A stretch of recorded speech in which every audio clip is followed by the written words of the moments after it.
ئەو سیاسەتەی کە ئەمریکا گرێتێ بەر سیاسەتی تەمەرکوزی پێڵێن واتە کۆکردنەوەی هێزەکان لە یەک دوو شوێنی ئەمریکا لە ئێستادا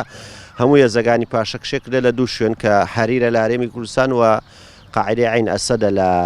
ڕوومادی جێگیر کردووە بە ئامانجی لەمە چییە؟ عین ئەسەد ناوچەیەکی تەختاییە دوورە لە هێزەکانی حەشدی شعبیەوە بە ئاسانی هێزەکانی حەشدی شعبی ناتوان دەستیان بگێتە ئەو شوێنە لە هەمان کاتیشە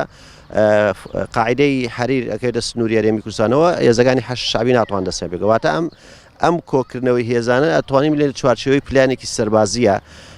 هەنگای بۆنا بۆ پاراستنی خۆی زیاتر لە هەمان کاتیشدا ئەکرێ ئەوەیش بڵێن کە ئەمریکا ڕەنگە بە نیازی پرۆسەیەکی سەربازی بێ دژی لایەنگرانی ئێران لە عێراقدا بۆیە لە ئێستادەوە ئامادەباشی خۆیەکە بۆی بە کەمترین زیان لێ دەرچێ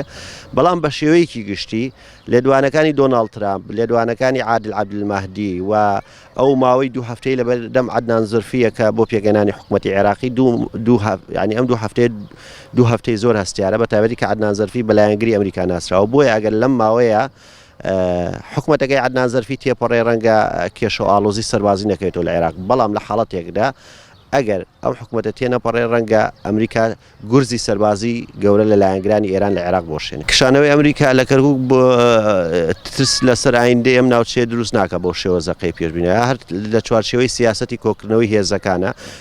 لێرەش بە بارگای کەیوان ئەکەوتە نێزک بوو بۆ هێرشی حەشدی شعبی و لایەنگرانی ئێران وی لەو چوارچێوێدا لەو چوارچێوە نیە کە دەستبەرداری کەرکووک یا کێشەی ئەم ناوچەیە بە پێچەوانەوە ئەگە سەیریکە ئەمریکا لە هەموو شوێنانی کە هێزەکانی کشانەوەتەوە لە ڕێگای ئاسمانیەوە چاودێریەکە بۆیە ئەمە ئەوەن مەترسیە نییە لەسەر ئەوەی کە بڵێن ئایندەی ئەم ناوچانە بەرەو مەلەفێکی دیارەوە دۆخێکی نادیارەڕوا بە پێچەوانەوە ئەمریکا لە دوای کشانەوەی لە هەموو ناوچانە لە ڕێگەی ئاسمانیەوە بە چڕی چاودێری دەکەن کە